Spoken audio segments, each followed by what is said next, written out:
Welcome to Shortstop on Pools, Rack of the Week number 224. As always, I want to say thank you to my Patreon and YouTube supporters. You can see their names on the screen. Thanks for welcome my newest supporter, Chris M. And also check out my website for my newest tool, the Ghost Align tool. Does 6 different things. I've got a video or 2 on my YouTube channel about that, and you can read about it at shortstoponpool.com. But let's take a look at this rack. We're actually redoing a rack from just 2 weeks ago. Rack of the Week 222, I talked about this layout that you see on your screen right now, and I talked about ball sequences, grouping the balls into sequences of 3 or 4. Well, I recorded that video ahead of time because I went on a vacation for a week, and I actually spent a week playing straight pool with John Schmidt, and I learned, let's just say I learned a ton. I did a live stream Friday night where I talked about that. So if you're interested, you can go watch that and listen to it.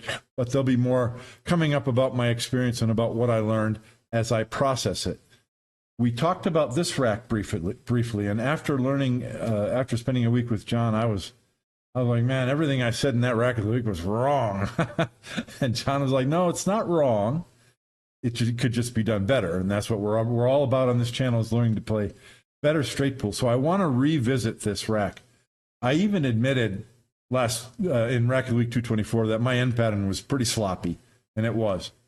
But I want to make a quick comparison. I set up these balls again, and I'm going to shoot them again, the exact same layout, in a much better pattern. So let's take a look at what I'm talking about. We're going to compare and see how much less my cue ball travels, and then we're going to see how the pattern that I play right now is far less risky. You want to have your cue ball under total control so that you know what your next shot is every single time. 2 weeks ago, I crashed into the balls a little bit, and I got through the rack. I made a break ball, but it was pretty risky. It didn't have to work out. And I hope that you'll notice that the run you're about to see involves far less risk. So review the one from last week. I don't want to go into detail into that to save time here. What I'm going to do this time is eliminate the 4 up table balls. I talked about that last week. It's a very simple matter to slide down here. The 5 connects to the 14, which connects to the 4. And by the way, the 4 ball connects to the 3. So that's pretty minimal cue ball movement. We're clearing all the up table balls, and then all of our work is down table. But the critical part of this change that I made in running it for this week is, notice that in the rack area there are 2 diagonal balls diagonally located from each other. I don't have a break ball, and I want to manufacture a break ball. This is a very classic situation when you see 2 balls diagonally in the rack area, because if you can get a shot on the lower ball with a slight angle, then your cue ball can bump the upper ball over. That comes about in 75% of all straight pool racks. There's this, maybe 95%. This situation happens all the time. And that's really the ideal way to make a break shot here. 2 weeks ago when I shot this, I ended up with an angle on the 12, and I bumped the 9 and the 13. And the cue, it was just really reckless. But this is much more controlled. Part of the reason why it's more controlled is you need to be able to land on this 9 ball well. You've got to get the right angle. So we need a key ball or a connector to get there. Well, guess what? There it is. That's the 3 ball. It's right position, right where we need to be. So that's the beginning of my pattern, is these 5 balls and then the 9 ball. So you can call that a 2-3 ball shot sequences if you want. But getting on the 4 ball gets us on the knee, the 3 ball perfectly. The 3 ball gets us on the 9 ball perfectly. Once we shoot the 9 and create a break ball with the 13, the cue ball is going to be in this area somewhere. I'm going to have a shot on the 11 or the 10 in the side or the 1 ball in this direction. No risk. We know where our cue ball is at all times. And this is triple insurance. That's what we're looking for when we're playing straight pool. So let me go ahead and play this through, and then we'll look at the rest of the rack after that. By the way, that's 4 balls up table, and then the 3 ball and the 9. That is 6 balls out of 13 on the table. That's almost half the balls. Almost half your work. Remember that this is true for a rack that's mostly open. This isn't the clustered rack that has a lot of problems to solve. But the same principles apply, and we'll continue to look at that in future racks of the week. Now, I want to make sure I come off the rail and have an angle so that I can move the cue ball off the rail. Before you shoot this, even if you looked at it before, go look at it again. Make sure you get the right angle. So I go look at it again, and I know that if I just come straight off the rail a little ways, I'm going to stay below the shot line for that 9 ball.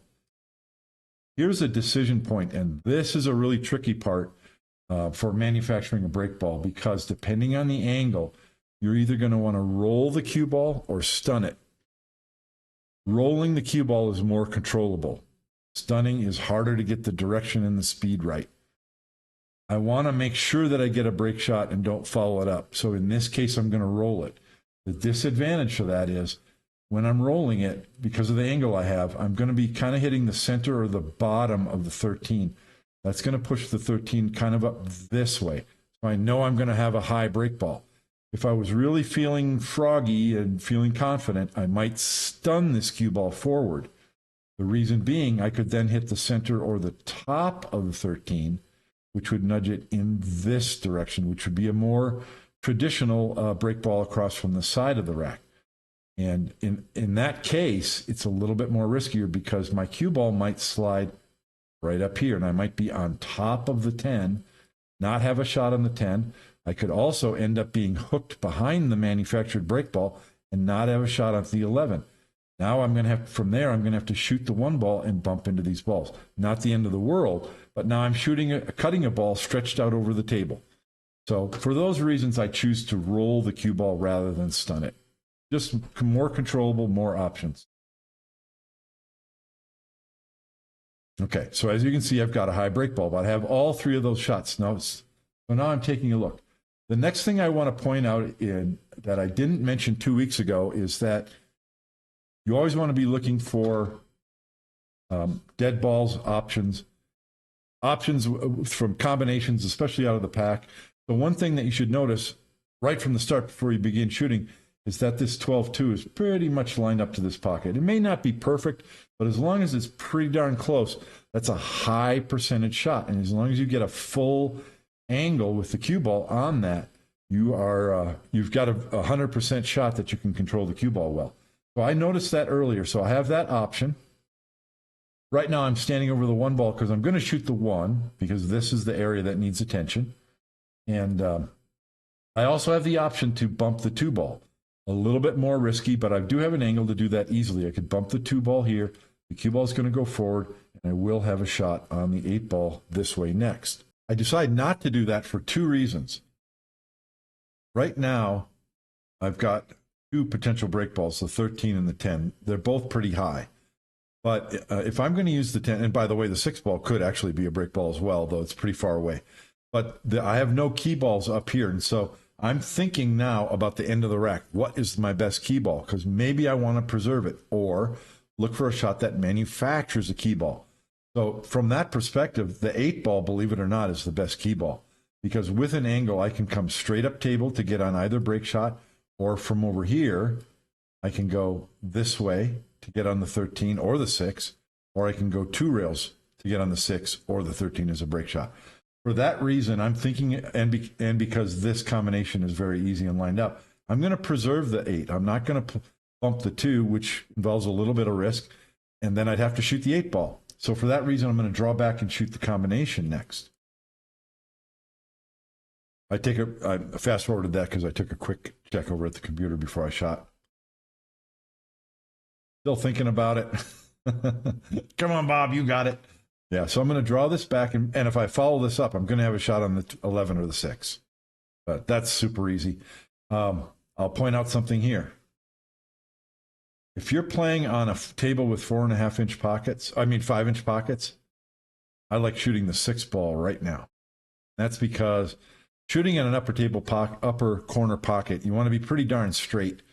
If you're playing on tighter equipment, my table has 4.5-inch pockets, so this is still an extremely reasonable high percentage shot that I can hold the cue ball right here and still have that combination shot, or the 11 or the 10. So another day of the week, I might have shot the 6 ball first. You want to look, anytime you have position on a ball and you can shoot it, you got position on a ball kind of accidentally. Now you have to play position for one less ball during the rack. That's just good straight pool. And so, especially if you're shooting on bigger pockets, 5-inch pockets, you can really cheat the pocket or do it. The make percentage goes way up. So that's a very viable shot. I'm focused on this combination, so I'm going to shoot that. What I notice when I begin to line up this combination is I'm cutting the 12 ball to my left just a hair. That means that the 12 ball is going to carry him off the two in this direction.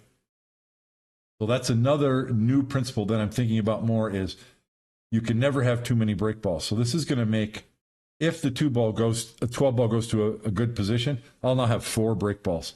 By the way, the 8 ball below the rack from, say, the cue ball stops here, that's another break ball. So that's 5 break balls. You can never have too many.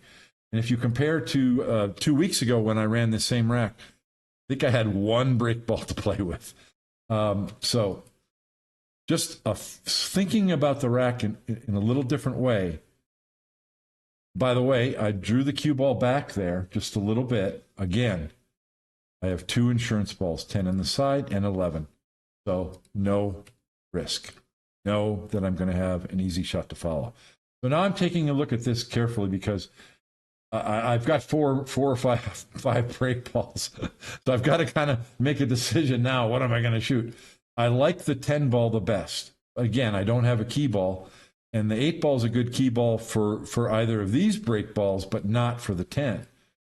I don't like the 10 as a key ball. It can work, and it can work because the 11 is kind of directly in line to the side pocket, but you've got to place so perfect to get just perfect on this 10, either follow forward or go to the rail and off to get on this break shot. So I don't like that either. I'm realizing that neither of these balls are good key balls. And so, so I want to preserve these 2 as my key ball and K2 ball. They're not textbook, as you might say, but by leaving those, what I'm doing is I'm going to shoot the 10 next. But by leaving those 2, what I'm doing is I'm leaving 3 break balls. Whenever you have more than 1 break ball on the side of the rack, any of them can be a key ball for the others in multiple ways. I can get an angle here to go 2 rails around and break the rack with the 6. Or if the 6 is gone, I can come tighter around and get on the 13. That's just one example. You've heard me talk about this in other racks of the week. There's multiple ways to get from side of the rack break shots to other side of the rack break shots.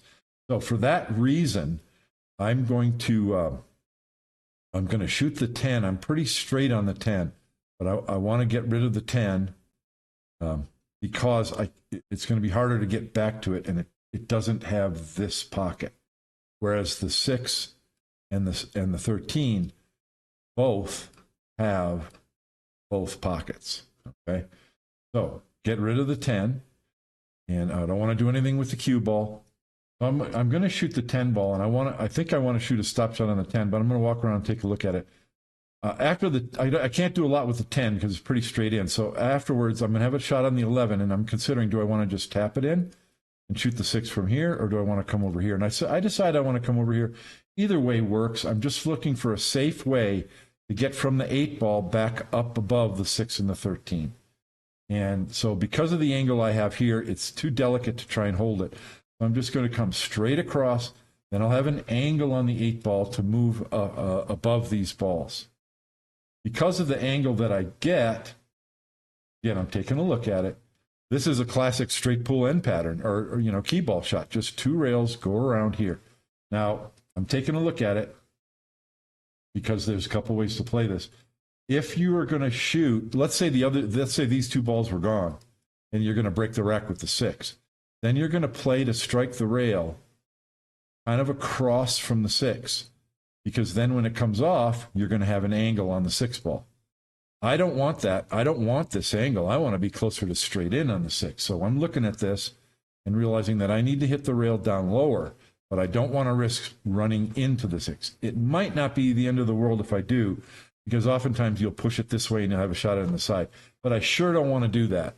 I want to hit the rail low, but not so low that I run into the 6. I want to be able to come past it so I have a straight in shot. And if I hit it too soft and get close, got a shot on the 13 right that way. So it's all about seeing the options, seeing the possibilities, and keeping that cue ball safe.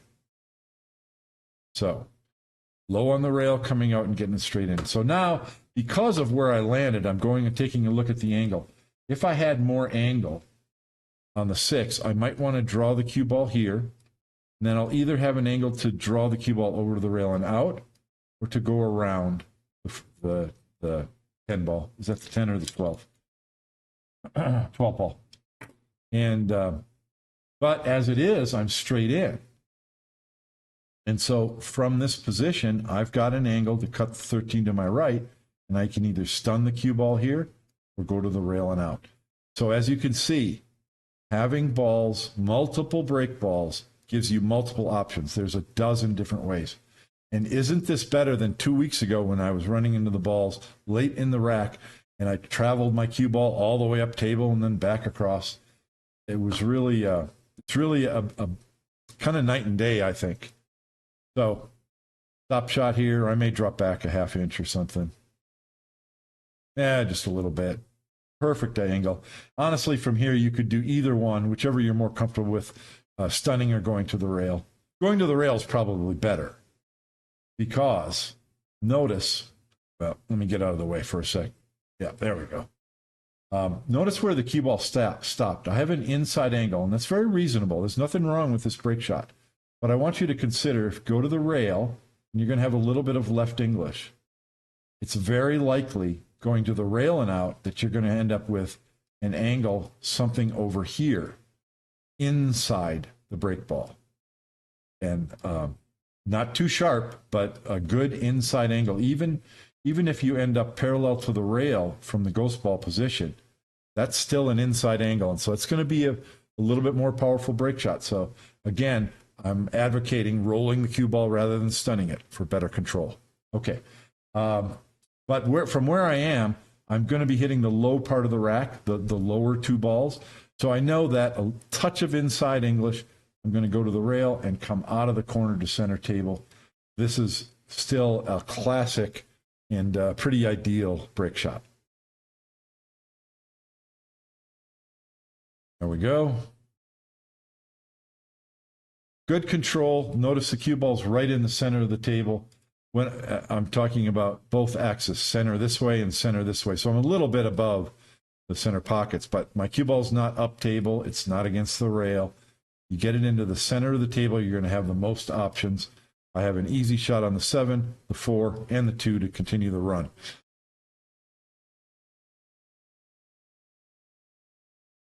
I hope you notice the difference between the way I ran this rack today versus 2 weeks ago. Stay tuned. And remember, if you're going to play pool, play it straight. And I'll see you next week on Rack of the Week. Bye.